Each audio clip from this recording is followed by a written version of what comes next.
Hi guys, here's another round of our explanation on the difference between your PNLE and your NCLEX examination. So at this time, we'll be talking about your test plan.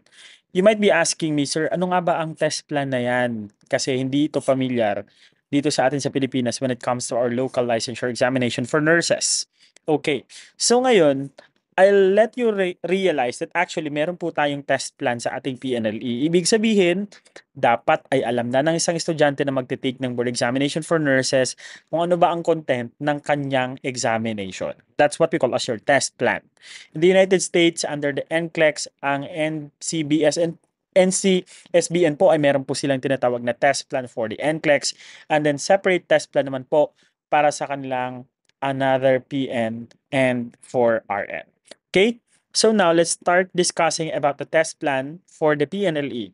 So in the PNLE, this is not so much highlighted. So in nursing schools or in review, hindi po ito tinatakel. Okay, you might be hearing this for the very first time dito lamang po sa ating YouTube channel. So, however, what we have in the country is the Professional Regulation Commission or the PRC and the BON at the Board of Nursing, they issue a resolution which should be annually okay, na pinapublish. So, doon nakapaloob kung ano nga ba yung magiging examination, saan yung testing centers, ano ba yung kabuuan ng magiging um, format ng examination natin. And usually, ang resolution po na ito ay pabago-bago. Because halimbawa, in our examination last 2015, iba po yung format ng aming board examination. Wala pong, I mean, the Nursing Practice 1 was composed of your fundamentals of nursing. However, ngayon nagkaiba na siya. Kaysa NCLEX naman, they have a structured test plan issued by the NCSBN. Okay, so this is very clear. Structured po ang kanilang test plan which is issued online.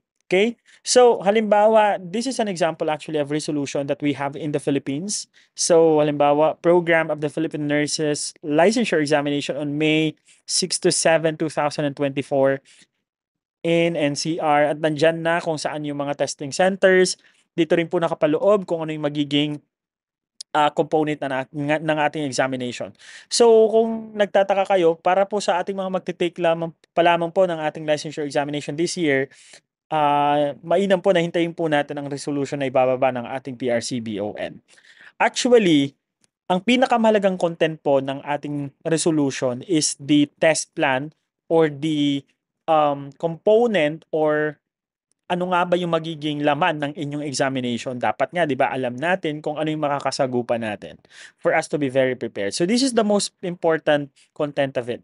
The coverage of the PNLE. Okay? So ang hindi natin alam, meron po tayong component or dapat na pagtuunan ng pansin when it comes to this one or taking the PNLE. So you have your Prof. Ad, Maternal and Child Health Nursing, the fundamentals pala yung pinaka-start. Prof. Ad, Maternal and Child Health Nursing, CHN, Communicable Diseases Nursing, Nursing of Adolescents, Adults and Aged, and the Mental Health and Psychiatric Nursing. Kung inyong mapapansin, ang estudyante kapag nag-aaral ng psych, ang iniisip lang niya yung mga sakit. When it comes to your NP5, you should also be studying about your mental health, not only the psychiatric disease or the processes of diseases in your psychiatric nursing. Also, included din po dyan ang anatomy and physiology. Huwag kayong magtataka kung bakit may mga ANAPHY questions sa inyong examination. The pathophysiology or the disease process, pharmacology and therapeutics, nutrition, diet therapy, parasitology, and microbiology. So, para sabihin mo at tanungin mo, bakit tinatanong to sa boards? Hindi mo kasi binasa yung resolution na in-issue ng ating BON. Okay?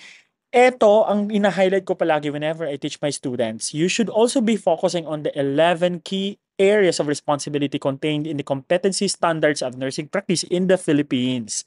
Yan. Kung mapapansin niyo lalo-lalo sa mga nag-take pa lang ng board examinations, may mga tanungan na hindi na pang nursing. It's because of these key areas of responsibilities ng competency nursing standards in the country. Patient care competencies, empowering competencies, enabling competencies, and the enhancing competencies. Yan. Nasa loob ng patient care competencies, safe and quality nursing care. Hindi mo na pinag-aaralan kapatid yung ating wheelchair, ang pagbaba, ang types of gait, ang pagbaba at pag-akyat sa ating mga stairs. That's part of your safe and quality nursing care. Okay? Communication. collaboration and teamwork, health education. Under naman sa empowering competencies, legal responsibilities. Ito pinag-aaralan mo to, I know, because you know what we all know is the Palmer concept. Pero nandyan po ang legal responsibilities.